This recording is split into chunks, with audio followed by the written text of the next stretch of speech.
and welcome to the Monday Evening Quarterback along with our entire Blue Ridge crew. I'm Bob Capasso. Glad to have you along. This is our season finale, and we finish up here at Lehighton. The Indians. Tom McCarroll now joins us, head coach of Lehighton.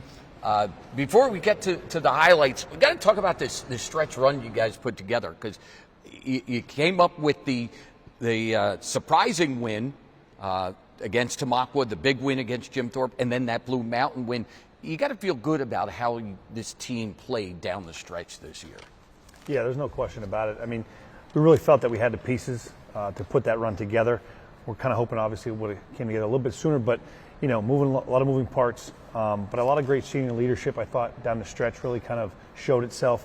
And then the underclassmen kind of took on their role of their own.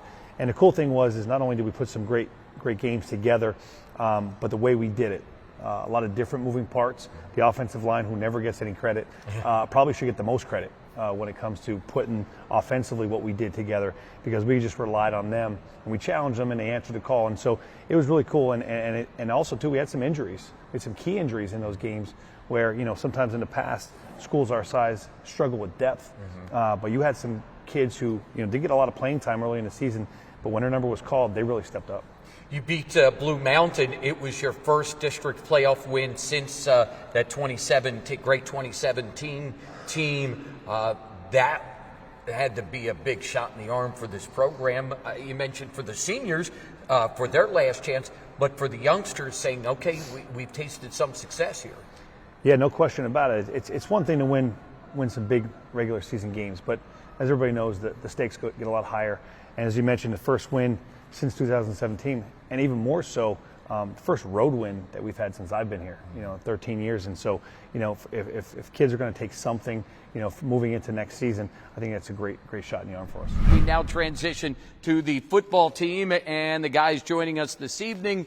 We have three seniors, one junior, Devin Armbruster, Blake Roberts, Yadiel Costa Rodriguez, and Brock Gower. First of all, guys, thanks for joining us. Thank you. Let's talk about this stretch run. You did okay, through the first half of the season, but these last couple of weeks, the win against Tamaqua, the win against Jim Thorpe, the win in the playoffs. Talk about what all came together to get you guys going here in the second half of the season. As simple as at practice every week, I think our, even starting with Tamaqua that week, our intensity was a lot greater than previous weeks, and I think that build confidence in our guys, being able to execute those plays and get them done on Friday night. There was like a light switch that kind of flipped halfway through the season. Most of the guys were kind of sluggish, didn't want to be there, but when that switch flipped, everybody was on the same page, everybody wanted to roll, and I think that really contributed to our success. Brock coming back, he was out for a lot of the season, and then when he got back, it seemed like the team morale got boosted, and then that's when our offense started rolling again. Yeah, just coming back off of an injury where I didn't know how the rest of the season was going to be, either if I would play again or not. And finally being able to come back and seeing people rally with me and for me, it was a great feeling, and just being able to come together as a group and win some games. When this team is rolling, when this team is doing well like you did toward the stretch run, what was happening, first of all, on offense? What was happening when you guys were playing well?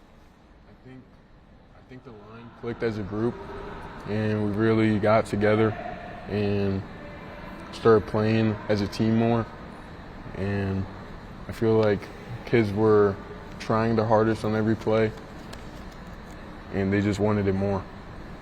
I think it obviously starts with our O-line. I think just, obviously the second half of the season we ran the ball, or I'd say start of, the later half of our season we started running the ball a lot, and our line just kept chipping away, and that builds a lot of confidence, even in offense, and then even going into the defensive side, but especially on offense when our O-line just kept punching them in the mouth play after play, and we just, even 3 yards every play, 4 yards, and just keep getting first downs. I think that wears the defense down and then build a lot of momentum for our offense. Yeah, our offense had a lot of turmoil going into that game because previously, I believe at the end of the first half of the first time we played them, we had -1 yard offensively rushing. And going into that game, the offensive line wanted something to prove. They wanted to show that they can compete. What did it mean to get a playoff win, to go to a second round of playoff, to play pretty tough? I don't think the score really indicates that game, but to play really tough against an EPC team. What did that mean for, the seniors to have that one last thing, and for the younger ones to have that taste of success to bring back? I think that our win against Blue Mountain gave our team a sense of belief and confidence that we can compete with the better teams later in the season and in playoffs. And I think that all year everyone was saying, even our coaches were saying, and everyone believed we were a good team. But I think at that time, and a crucial time of the year, like you said, we haven't won a playoff game in a while, a crucial time where we really came around, beat a good Blue Mountain team to kind of put us back on the map. For each of you, is there a class that maybe you really loved, really gets you going, or a teacher that's inspired each of you? Yeah, my personal favorite teacher here is Mrs. Blocker. She's just taught me countless life lessons, whether it's in the classroom or outside. She's always had the best interest in me and made sure I'm always working towards my best. And I really appreciate it. There is a huge sense of family here at the Lehighton Area School District. I would say my woodshop teacher, Mr. Bond, he always follows our sports seasons, and both football and basketball, and always talks about it with me and my other teammates, so it's a good bond we have. My teacher was my 11th grade English teacher, Ms. Schober.